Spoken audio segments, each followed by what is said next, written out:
एक बार एक अविवाहित नौजवान नरेंद्र नया नया हैदराबाद आया। जब वो घर तलाश कर रहा था, उसे एक छोटा सा घर मिला। वो उस घर में गया और सोचने लगा, हे भगवान, कितना मुश्किल है एक अविवाहित के लिए घर ढूंढना इस बड़े शहर में। कम से कम मुझे ये छोटा सा घर तो मिला। ये कहकर वो बहुत खुश हुआ।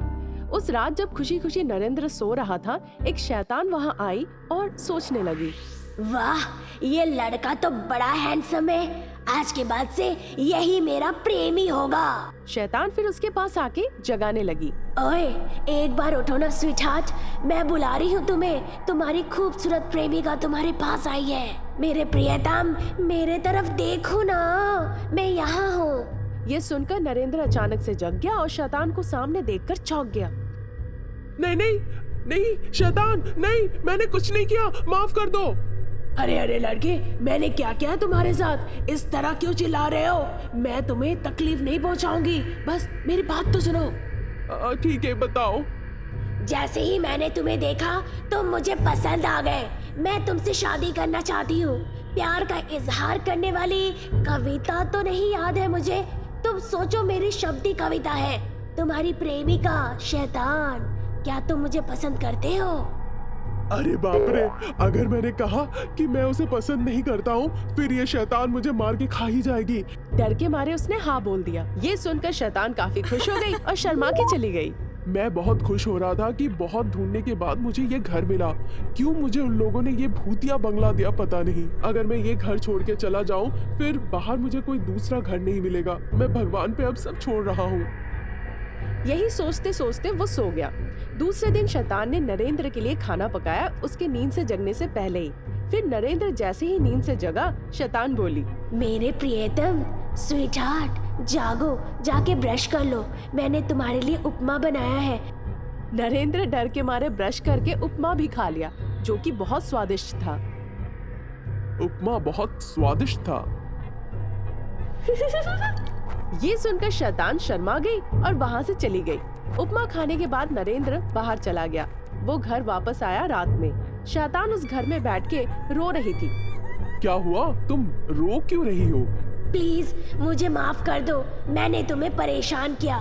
तुम भले इंसान दिखते हो, इसीलिए मैं तुमसे एक बात कहना चाहती हूँ।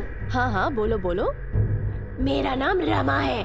मनोहर नाम के एक इंसान ने मुझसे शादी की थी। पहले हमने एक दूसरे से प्यार किया, फिर शादी की। हम इस घर पे भाड़े पे रहते थे, पर मोहन एक अच्छा इंसान नहीं था। वो मुझे छोड़ के कहीं चला गया। इस वजह से मैं परेशान होकर आत्महत्या कर ली। फिर मैं शैतान बन गई और ऐसे ही घूमने लगी, पर मैंने किसी को तकलीफ नहीं पहुंचाई कभी। मैं ऐसे किसी की तलाश में हूँ जो मुझसे प्यार करे, इसीलिए मैंने तुम्हें सब सच सच कह दिया। ऐसा है क्या? तुम चिंता मत करो, मैं तुम्हारे साथ हूँ। चलो हम साथ में रहते हैं। फिर वो शैतान बहुत खुश हो गई। उसके बाद से नरेंद्र और वो शैतान उसी घर में खुशी खुशी रहने लगे। मनोहर नाम का एक इंसान सिर्फ दूसरी कक्षा तक ही पढ़ाई की थी। कभी वो मैकेनिक हुआ करता था, पर अब वो एक बड़ी कंपनी के मालिक है। चलिए देखते हैं ये कैसे हुआ। भीमपुर गांव में मनोहर एक छोटा मैकेनिक था। उसने बस दूसरी कक्षा तक ही पढ़ाई की थी, पर वो बहुत बुद्धिमान इंसान था। मनोहर एक अच्छे इंसान होने के साथ साथ परिश्रमिक भी था। एक दिन एक विनोद नाम का इंसान मनोहर के पास आकर बोला, देखो मनोहर, मेरे पास एक कार है। कई सालों से वो ऐसी पड़ी हुई है। मेरे घर में बहुत सारी गाड़ियां हैं। वो एक अतिरिक्त कार है। वो गाड़ी मेरी जरूरत की भी नहीं है कैसे भी, तो मैं इसे बेचना चाहता हूँ। किसी और को बेचने से अच्छा है कि मैं तुम्हें बेच दूं। कुछ पैसे देकर तुम इसे खरीद लो। ठीक है सर, आप वो गाड़ी ले आइए, फिर मैं आपको कुछ पैसे भी दे दूंगा। दूसरे दिन विनोद वो गाड़ी मनोहर के पास ले आया। मनोहर ने उस गाड़ी की जांच की और विनोद से कही, मुझे ये गाड़ी बहुत पसंद आई, पर मैं बस सिर्फ 20,000 रुपए दे सकता हूँ। अगर आप मंजूर है तो ठीक है। 20,000 इस गाड़ी के लिए काफी है मनोहर, दे दो मुझे। ये कहकर विनोद ने पैसे लिया और वहाँ से चला गया। उस गाड़ी को देखकर मनोहर ने सोचा, ये कार देखने में तो बहुत सुंदर है। अगर मैं इसमें कुछ चीजें बदल दूं तो ये गाड़ी बिल्कुल नई जैसी लगेगी।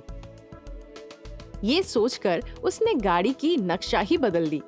उसके लिए कई दिनों तक उसने बहुत मेहनत की। आखिर में वो सफल हुआ। उस गाड़ी की खासियत ये थी, वो सिर्फ सफर के लिए ही नहीं बल्कि खेती बाड़ी के लिए भी इस्तेमाल हो सकती थी। मनोहर ने गाड़ी के पीछे के हिस्से में एक हल जोड़ दिया। उस कार के इस्तेमाल से कुएं से पानी लेके खेत तक संचार किया जा सकता था आराम से। उस गाड़ी की खासियत देखकर मनोहर सोचने लगा, अरे मुझे तो पता ही नहीं था कि मेरे में इतनी प्रतिभा है। मुझे खुद में गर्व हो रहा है। मैंने ऐसी गाड़ी बनाई है। ये सोचकर मनोहर बहुत खुश हुआ। वो उसी गाड़ी से सफर करता था जब भी उसे बाहर जाना होता था। उस खास किस्म की गाड़ी को देखकर सारे लोग बहुत हैरान होते थे। कुछ ही दिनों में बहुत लोगों को पता चल गया कि वो गाड़ी मनोहर ने बनाई है और वो आते थे सिर्फ उसे देखने के लिए। एक दिन एक हरीश नाम का धनी व्यक्ति मनोहर से मिलने आए और कहने लगे, हरीश, तुम ऐसे कई कमाल की गाड़ियां बना सकते हो अपनी बुद्धिमानी और सृजनशीलता से। मुझे बहुत खुशी हुई। अगर तुम ऐसी गाड़ियां बनाकर बाजार में छोड़ोगे तो तुम बहुत जल्दी धनी व्यक्ति बन जाओगे। श्रीमान, मेरे दिमाग में ऐसी बात कभी नहीं आई। मैंने बहुत पैसे खर्च किए इस गाड़ी को बनाने के लिए और बहुत मेहनत भी की है। अब मैं और नई गाड़ियां नहीं बना सकता। तुम पैसों की चिंता मत करो, मैं पूंजी लगाऊंगा। अगर तुम चाहो तो मेरी बात मानो और आगे बढ़ जाओ। पर मुझ में इतनी बड़ी चाहत नहीं है श्रीमान, मुझे छोड़ दीजिए।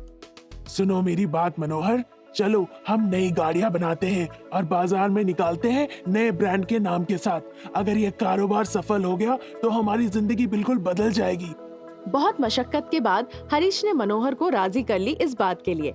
फिर मनोहर ने कुछ नई गाड़ियां बनाई और बाजार में एक नए ब्रांड के नाम के साथ निकाला। कुछ ही समय के अंतराल में उन्होंने अच्छी पहचान हासिल कर ली। बाजार में उन गाड़ियों की बहुत मांग होने लगी और फटाफट बिकने लगे। इसी तरह हरीश और मनोहर ने मिलकर एक बड़ी कंपनी की स्थापना की। अब इस कंपनी के मालिक है मनोहर। मनोहर ने काफी नाम और इज्जत कमाई। इसी के साथ उस छोटी सी गांव को भी बहुत प्रसिद्धि मिली। इतने बड़े इंसान होने के बाद भी मनोहर में काफी सरलता थी और वो गांव वालों को सहायता करता था, खेती बाड़ी में उस कार को मुफ्त में देकर। इसीलिए कहते हैं सिर्फ मेहनती इंसान को सफलता दिलाती है। किशोर बहुत ज्यादा दीवाना था ऑनलाइन गेम के और कुछ कामकाज किए बिना ही दिन भर फोन पे बात करते रहता था। एक दिन किशोर की माँ अनुजा कही उससे, किशोर, कुछ काम काज किए बिना ही दिन भर फोन पे गेम्स क्यों खेलते रहते हो? घर से बाहर जाकर कुछ काम भी ढूंढ सकते हो ना? माँ, आप तो जब देखो पीछे ही पड़ी रहती है, अच्छे से खेलने भी नहीं देती है। क्या करूँ मैं, बोलो आप। इसी बीच किशोर का दोस्त रवि आता है वहाँ। उसे देखकर अनुजा ने कहा, आओ आओ रवि, मैं सोच ही रही थी कि तुम क्यों नहीं आए अभी तक। आ गए हो तो बैठ जाओ और दिन भर गेम खेलो। अरे आंटी, आप ऐसी बात क्यों कर रही है? हम तो बस खेलते ही है ना। मैं कह रही हूँ कि कुछ काम धाम करो। दिन भर खेलने से बेहतर है अगर तुम कुछ काम करोगे तो कुछ पैसे भी कमाओगे, है ना? ठीक है आंटी, आपने जब कहा है तो हम काम ढूंढ लेंगे। ये कहकर दोनों घर से बाहर चले गए। अरे यार, हम जब भी कहीं बाहर जाते हैं हर कोई हमें यही कहता है, मत खेलो मत खेलो। चलो इन लोगों से हम कहीं दूर चले जाते हैं और किसी सुनसान जगह पे जाके गेम्स खेलते हैं। सुनसान जगह का मतलब गांव के बाहर एक बड़ा सा पेड़ है। अगर हम वहां जाते हैं तो कोई हमें तंग नहीं करेगा। फिर दोनों दोस्त उस पेड़ के नीचे चले गए। गेम्स खेलते खेलते उन्हें वक्त का ध्यान ही नहीं रहा। रात हो गई और शैतान वहां आ गई, जोर जोर से हंसते हुए। ओए लड़के, यहाँ क्या कर रहे हो? लेकिन उन दोनों दोस्तों को पता ही नहीं था कि वो एक शैतान है और बिना कुछ देखे ही खेलने में जुड़ गए। देख नहीं रही हो, हम गेम खेल रहे हैं यहाँ। ये जवाब सुनकर शैतान बहुत नाराज हो गई और कही, अच्छा, तुम्हें पता है तुम किससे बात कर रहे हो? मैं शैतान हूँ।